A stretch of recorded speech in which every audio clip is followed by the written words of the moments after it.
இந்த களத்துல தைரியமா நிக்கிறது என்பது, போராடு என்பதெல்லாம் ஒன்றுதான். ஆனால் எனக்கு நல்லா தெரியும், என்னுடைய வாழ்க்கையை நான் கத்தியின் மீது நடந்து கொண்டிருக்கிறேன். எந்த நேரம் வேண்டுமானாலும் எனக்கு எது வேண்டுமானாலும் நடக்கும் எனக்கே நல்லா தெரியும். ஏன்னா பாதுகாப்புக்கு இருக்கிற காவல்துறை அதிகாரிகள் இருந்து தமிழகத்தினுடைய உயர் காவல்துறை அதிகாரி வரைக்கும் கூப்பிட்டு சொன்னது, ரொம்ப உஷாரா இருங்க, எப்போ என்ன நடக்குன்னு தெரியாது, நாங்க போலீஸ் கொடுத்துருக்கிறோம், ஆனா அதெல்லாம் சொல்ல முடியாதுன்னு. அப்போ என்னுடைய இந்த உயிர் இந்த தேசத்திற்காக, இந்த தேசத்தின் ஒற்றுமைக்காக, இந்த தேசத்தின் வளர்ச்சிக்காக என் உடலில் இருந்து இந்த மண்ணில் பாரத தாயின் மண்ணில் ரத்தம் சிந்தப்படுமேயானால் நான் சொன்ன கருத்துக்கள் ஒரு ஆவணமாக அனைத்து மக்களிடத்திலும் போக வேண்டும் என்கிற காரணத்தினால்தான் மாநில தலைவரிடத்துல அவ்வளவு வேகமா நான் கொண்டு போய் இதை வெளியிட வேண்டும் என்று நான் சொன்னேன். ஏன்னா அத்தனை பிரச்சனைகள், இதுவரை 3 முறை என்னுடைய உயிர் போக வேண்டியது தொட்டுட்டு வந்தக்கூடிய ஒரு சூழல். அப்படிப்பட்ட சூழல்ல கூட இன்னைக்கு களத்தில் நிற்பதற்கு காரணம் எந்த எதிர்பார்ப்பும் இல்லாம, பாரதிய ஜனதா கட்சியில் சேர்ந்தா பணம் கொடுப்பாங்க, பாரதிய ஜனதா கட்சியில் சேர்ந்தா பவர் யூஸ் பண்ணலாம். இன்றைய தேதி வரை நான் வெளிப்படையா சொல்லுவேன், அந்த தைரியம் எனக்கு இருக்கிறது. பாரதிய ஜனதா கட்சியின் எந்த நிர்வாகி இடத்தில் இருந்தும் எனக்காக, என் சிரமத்திற்காக என்று கை நீட்டி ஒத்த ரூபா கூட நான் வாங்கினது கிடையாது. எந்த பிரச்சாரத்திற்கு போனாலும் நான் பிரச்சாரத்துக்கு 10 காசு வாங்க மாட்டேன். அதிகபட்சம் என்கிட்ட காசு இல்லைன்னா டீசல் போட்டு கொடுங்கன்னு கேட்பேன். அப்ப ஏன் இந்த அளவுக்கு போது ஒரே விஷயம்தான். எப்படி ஐயா அவர்கள் சொன்னார்கள், ஜனாதிபதிகள் நிறைய பேர் இருந்திருக்கிறார்கள். ஏபிஜே அப்துல் கலாம் என்கிற ஒரு மாமனிதனின் பெயரை சொல்லும் பொழுது ஒரு வித்தியாசமாக இருக்கிறதோ, அப்படி பாரதிய ஜனதா கட்சியில் தன் இன்னுயிரை விட, தன் குடும்பத்தை விட, தன்னுடைய பொருளாதாரத்தை விட இந்த தேசம், இந்த சித்தாந்தத்திற்காக உழைக்கிற ஒரு இஸ்லாமியன் முன்மாதிரியாக இந்த தமிழகத்தில் ஒரு நல்ல காரியகர்த்தாவாக இருக்க வேண்டும் என்ற ஒரே லட்சியம், அதற்காகத்தான் பயணித்துக் கொண்டிருக்கிறேன். அதற்காகத்தான் இந்த புத்தகத்தை எழுதும் பொழுது மிக முக்கியமாக நான் இந்த நிகழ்ச்சிக்கு வந்த என் மரியாதைக்குரிய சக்கரவர்த்திஜி, அவங்க எல்லாம் கண்ணுக்கு தெரியாத ஆதரவாளர்கள். பேர் பார்க்கும்போது சொல்லுவாங்க, ஒன்னும் பயப்படாத, தைரியமா இந்த தைரியத்தை கொடுக்கறதுல அவங்க எல்லாம் ஒரு பெரிய ஒரு ஆற்றல் மிக்கவர்கள். அதே மாதிரி ஒரு சின்ன நட்பு தான் KS ராதாகிருஷ்ணன் ஜி, சின்ன நட்பு தான். ஆனா வாலண்டரி அவங்கள 2-3 வாட்டி பேஸ் பண்ணி அருமையா பண்ணிருக்கீங்க, இதை சொல்லிங்க, அதை செய்யுங்க. ஒவ்வொருவரும் இங்க இருக்கிற ஒவ்வொருவரும், சௌதாமணி அவர்கள் என்னுடைய முதல் புத்தகம் 2020 வெளியிடும் பொழுது அவர்கள் வெளியிட்டாங்க. நான் ஒரு சென்டிமெண்டா சொன்னேன், நீங்க தான் கண்டிப்பா வரணும், நீங்க தான் வெளியிட வேண்டும் என்று. அவர்களே மறுபடி வந்திருக்கிறாங்க. எல்லாருடைய இந்த ஒத்துழைப்பு, அதை விட இந்த புத்தகத்தை எழுதும் பொழுது நான் யோசிச்சேன், இது வேலூர் இப்ராஹிமுடைய கருத்தா இருக்கக்கூடாது, இது பாரதிய ஜனதா கட்சியினுடைய கருத்தை சொல்லுவதாக இருக்கக்கூடாது. இந்த புத்தகம் இஸ்லாமியர்களுக்காக எழுதுகிறோம் என்றால் 2 விஷயம். ஒன்று, இந்துக்கள் இஸ்லாமியர்களை பற்றி எப்படி புரிந்திருக்கிறார்கள்.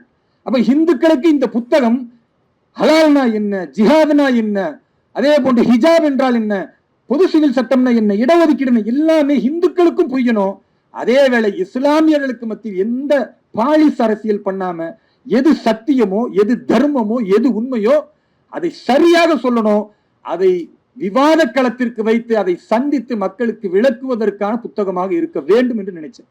அப்ப இதுக்கு யாரெல்லாம் பிடிக்கலாம் அப்படின் பொழுது, முதலில் ஒரு நிறைய பேர்கிட்ட கேட்ட, நேரம் தரல, எனக்கு நேரமும் கொடுத்து நிறைய கருத்துக்களை, நிறைய விஷயங்களை என்னோடு நேரம் கொடுத்து செய்தவர்கள் ஒரு 4 பேர் இந்த நேரத்தில் நான் அதை நினைவு கூறணும் நன்றியோட. ஏன்னா ஒரு புத்தகத்தை நான் எழுதணும் அப்படின்னா எனக்கு நேரமும் இல்லை. நான் தொடர்ந்து சுற்றுப்பயணத்தில் இருக்கிறதுனால என்னமெல்லாம் என் மனதில் வருதோ, எந்தெந்த தலைப்புக்கு எதெல்லாம் சொல்லணும்னு வருதோ அதெல்லாம் ஒரு வாய்ஸ் நோட் போட்டா போதும், அது புத்தகமா எழுதி எழுதி எழுதி அப்புறம் தான் கடைசியா ஒரு 1 மாதம் டிஸ்கஷன் உட்கார்ந்தோம். அதுல முக்கியமாக எழுத்தாளர், பன்னூல் ஆசிரியர், எனது அருமை சகோதரி முனைவர் தா பேகம் அவர்கள் வந்திருக்கிறார்கள், இங்க வந்திருக்கிறாங்க. அவங்களுக்கு என்னுடைய நன்றியை சொல்றேன். அதே போன்று எழுத்தாளர் PR மகாதேவன் அவர்கள் வந்திருக்கிறார்கள், அவர்களுக்கு என்னுடைய நன்றியை சொல்றேன். அதே போன்று எழுத்தாளர் நம்முடைய கூட்டுறவு பிரிவின் மாநில செயலாளர் R வினோதினி அவர்கள் வந்திருக்கிறார்கள், அவர்களுக்கு என்னுடைய நன்றியை சொல்றேன். செல்வன் மா ஹரிகிருஷ்ணன் அவர்கள் இந்த புத்தகத்திற்காக ஒத்துழைத்தவர்கள். இவர்கள் 4 பேருக்கும் மிக முக்கியமாக நான் நன்றி சொல்ல கடமைப்பட்டிருக்கிறேன். இதுல இன்னொரு முக்கியமான விஷயம் இருக்கு. எல்லாருக்கும் அழைப்புதல் கொடுக்க நான் முடிஞ்ச வரை நேரம் குறைவாக இருந்ததுனால 2 நாள் தான் டைம், அதனால போய்கிட்டே இருந்தோம். அதுல யாருக்கெல்லாம் கொடுக்கணும் அப்படின்னும் பொழுது நம்முடைய அலுவலக செயலாளர் சொன்னாங்க, ஒரு 2 பேர் முக்கியமானவர்.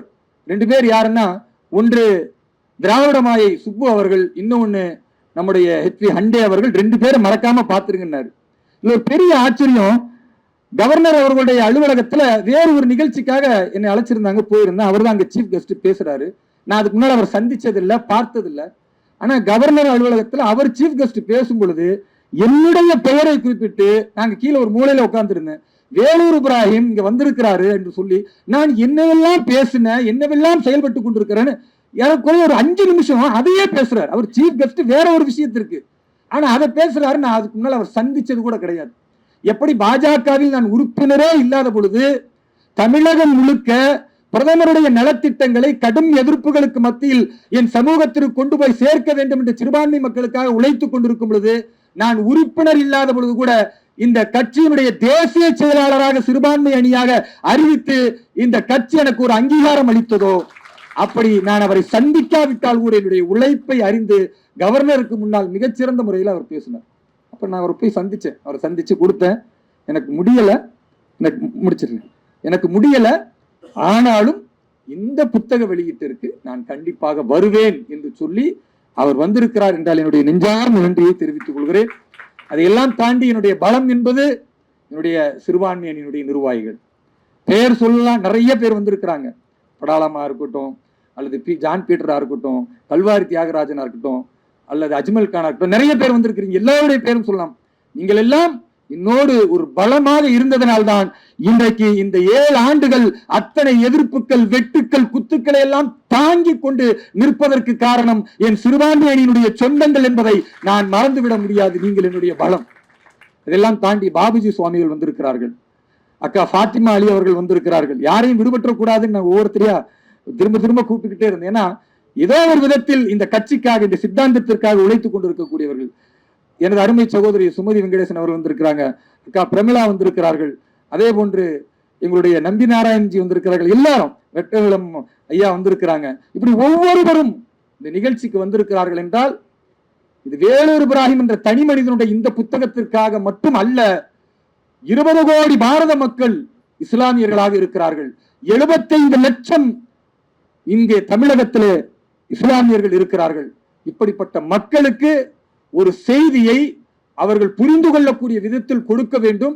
அதை வேலூர் இப்ராஹிம் கருத்தா, பாஜக கருத்தா இல்லாம திருக்குறானிலிருந்து என்ன சொல்லப்பட்டிருக்கிறது, நபிகள் நாயகம் என்ன சொல்லி இருக்கிறார்கள், இந்தியாவுடைய அரசியலமைப்பு சட்டம் என்ன சொல்லி இருக்கிறது என்று தான் சொல்லியிருக்கிறேன்.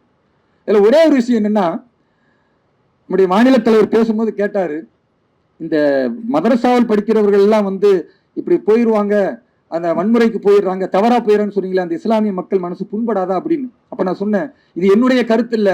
காங்கிரஸ் ஆட்சி காலத்துல அவர்கள் சச்சார் கமிஷன் என்று அமைத்தார்கள், ரங்கநாத் மிஸ்ரா கமிஷன் என்று அமைத்தார்கள். அந்த கமிஷனின் அறிக்கை சொன்னது, மதரசாவில் படிக்கக்கூடிய மாணவர்கள் உலக கல்வி கற்காததால் அவர்கள் மீண்டும் மீண்டும் வன்முறை பாதைக்கு போவதற்கு எளிமையாக மூளைச்சலவை செய்யப்படுகிறார்கள். ஏனென்றால் அவர்களுக்கு வேற வருமானம் இல்ல, வேற தொழில் தெரியாது, தவறாக போவதற்கு அவர்களை தேர்ந்தெடுக்கிறார்கள்.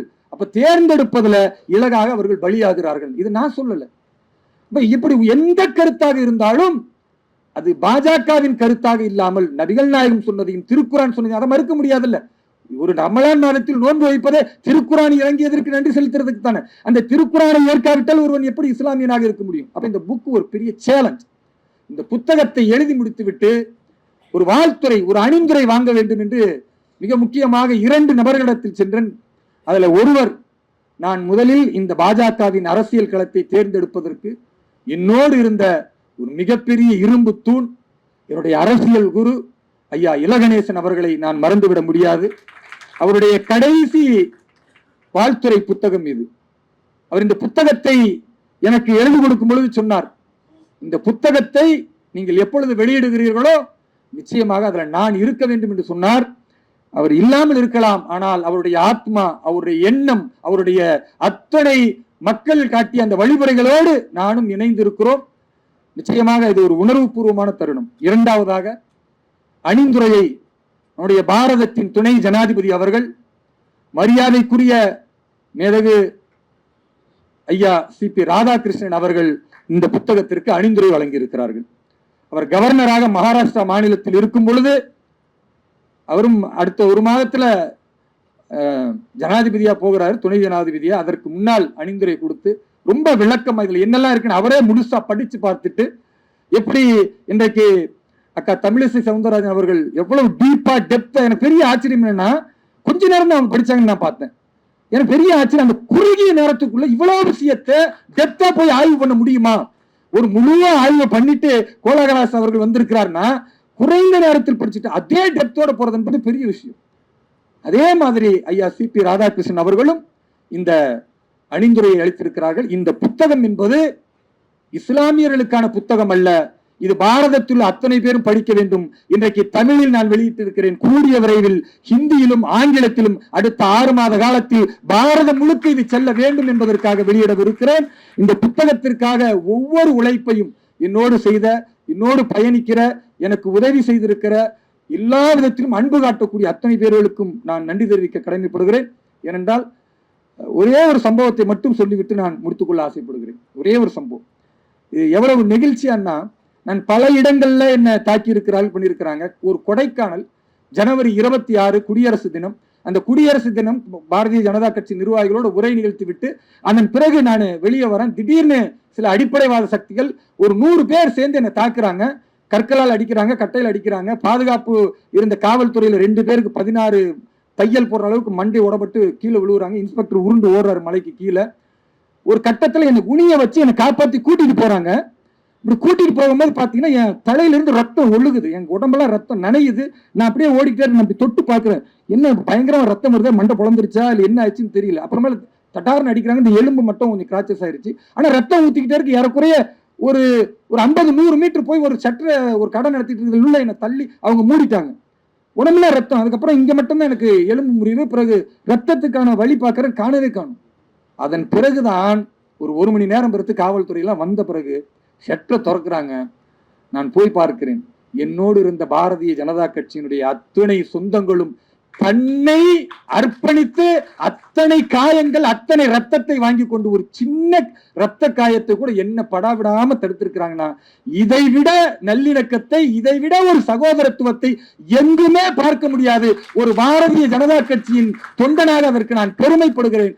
அப்படிப்பட்ட ஒரு அற்புதமான நிகழ்வில் எல்லோரோடும் இணைந்திருப்பதில் மிகச்சிறந்த ஒரு மகிழ்ச்சியான நாள். இந்த நிகழ்வுக்கு வந்த அனைவரையும் மீண்டும் மீண்டும் நன்றி தெரிவித்து, வந்திருக்கிற அத்தனை பேருக்கும் இறுதியாக மரியாதை செலுத்த வேண்டும் என்று விரும்புகிறேன். வந்திருக்கிற அத்தனை பேர்களும் நன்றி தெரிவித்து விடைபெறுகிறேன். எல்லா புகழும் இறைவனுக்கு. ஜெய்ஹிந்த், வந்தே மாதரம், பாரத் மாதா கி ஜெய்.